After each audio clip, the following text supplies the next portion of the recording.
Bangladesh red kitchen society সিরাজগঞ্জের যমুনার চরাঞ্চলে বন্যায় ক্ষতিগ্রস্ত মানুষদের মাঝে গাছের চারা বিতরণের এক মহতী উদ্যোগ হাতে নিয়েছে। আমি অক্সিজেন ফেরিওয়ালাকে ধন্যবাদ জানাই যে সেই সকাল ৯টায় থেকে উনি আমাদের এই গাছ বিতরণের সাথে উনি শ্রম দিচ্ছেন এবং গতকাল উনি আমাদের সাথে ছিল। একটা কথা আপনাকে বলতে চাই, বন্যা ক্ষতিগ্রস্ত এই এলাকা, যমুনা নদীর মাঝখানে এই কাওয়াখোলা ইউনিয়ন, এই ইউনিয়ন প্রতি বছরই কম বেশি বন্যা হয়। এই অঞ্চলের মানুষ বন্যায় বাংলাদেশের মধ্যে সবচেয়ে বেশি ক্ষতিগ্রস্ত।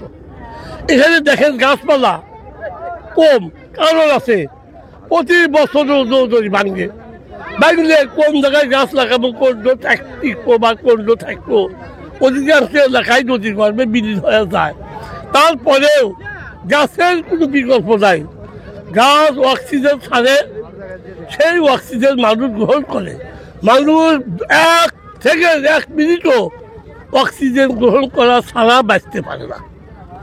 তাই এই বন্যা কবলিত, বন্যায় ক্ষতিগ্রস্ত এলাকার মানুষ, প্রত্যেকটা মানুষের যেমন অক্সিজেনের প্রয়োজন, গাছেরও প্রয়োজন। গাছ না হলে এই দেশ মরুভূমি হয়ে যাবে। যে সমস্ত দেশে গাছ নাই সেই সমস্ত দেশ মরুভূমি। আপনি মিডিল ইস্টের দিকে তাকান, মিডিল ইস্টে কোনো গাছ নেই।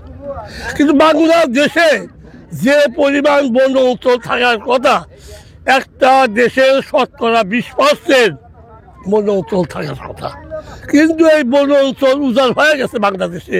ক্ষতিগ্রস্ত মানুষকে হেফাজত করা এটা আমার ইমানি দায়িত্ব।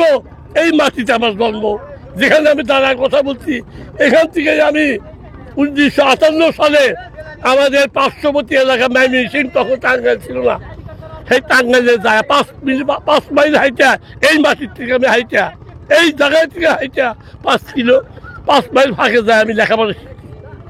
আজকে হয়তো আমি আপনাদের সাথে আমার পরিচয় হয়েছে। আমি যদি লেখাপড়া না করতাম তাহলে হয়তো এই অক্সিজেন ফেরিওয়ালা আমাকে চিনত না, আমি অক্সিজেন ফেরিওয়ালাকে চিনতাম না।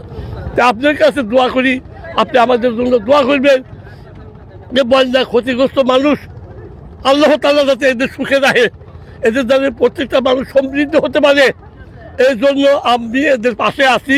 যতদিন আমি জীবিত আছি ততদিন বন্যা দুর্গত এলাকার মানুষের হাতে আমি আছি।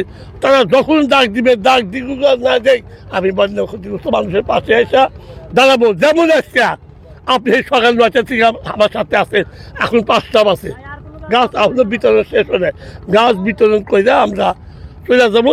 তবে আমি এদেরকে অনুরোধ করবো, এত কষ্ট করে গাছ টাকা দিয়ে দেওয়া সরকার তোমাকে দিচ্ছে, এই প্রতিটা গাছ তোমরা এমন জায়গায় পুঁতটা যেখানে বাংলা সম্ভাবনা কম, যে গাছে তোমরা করবে, যত্ন করবে, যাতে যে গাছটাই তোমরা মাটিতে পড়তো না কেন, সেই গাছটাই যাতে তাড়াতাড়ি বড় হয়, তার সেবা চেষ্টা করে বড় করবে। আমি কেমন খবর দিবা, আমি দেখবো কতটি গাছ বিতরণ করলাম, কতটি গাছ আমাদের কাওয়াখোলার মানুষ মানে যত্ন সহকারে এই গাছগুলো বড় করছে, তারা ফল খাইতেছে, কাঠ ব্যবহার করতেছে, এগুলো আমি দেখে বলতে পারি। বন্যা দুর্গত মানুষ যাতে সুখে শান্তিতে বসবাস করতে পারে, আর বন্যায় যাতে তারা ক্ষতি কমগ্রস্ত হয়, এর জন্য আমি আমার এই এলাকার মানুষ হিসাবে আগত সরকারকে আমি সুপারিশ করব, এই এলাকার মানুষের পাশে দাঁড়িয়ে সরকার থাকে, সরকার যাতে এই মানুষের পাশে থাকতে পারে, আমি তাদেরকে অনুরোধ করব যে বন্যা দুর্গত এলাকার মানুষের পাশে ইতিপূর্বে বিএনপি সরকার ছিল, আগামী দিনেও যদি আসে তাহলে বন্যা দুর্গত মানুষের পাশে থাকবে, এই আশাবাদী আমি ব্যক্ত করি। আমার সংক্ষিপ্ত বক্তব্য আমি এখানে শেষ করছি। আল্লাহ হাফেজ, বাংলাদেশ জিন্দাবাদ। ধন্যবাদ সকল। সরকারের ঊর্ধ্বতন কর্তৃপক্ষ যদি আমাদের এই ভিডিওটি দেখে থাকেন, আপনাদের প্রতি আমরা বিনীত অনুরোধ জানাবো যে এই চরাঞ্চলের যমুনা চরাঞ্চলের কাওয়াখোলা ইউনিয়নবাসীর যে দুঃখ দুর্দশা রয়েছে, বিশেষ করে শিক্ষা, স্বাস্থ্য এবং যোগাযোগ ব্যবস্থা, এইগুলো তাদের যে প্রাণের দাবি দেওয়া রয়েছে, সেই দাবি দেওয়াগুলো দ্রুত বাস্তবায়ন করবেন, এই আমরা প্রত্যাশা করি। আজকে যেমন আজিজুর রহমান দুলাল ভাই তার নারীর টানে, তার প্রাণের টানে রেড কিচেন সোসাইটির পুরো টিম নিয়ে গাছের চারা নিয়ে হাজির হয়েছে।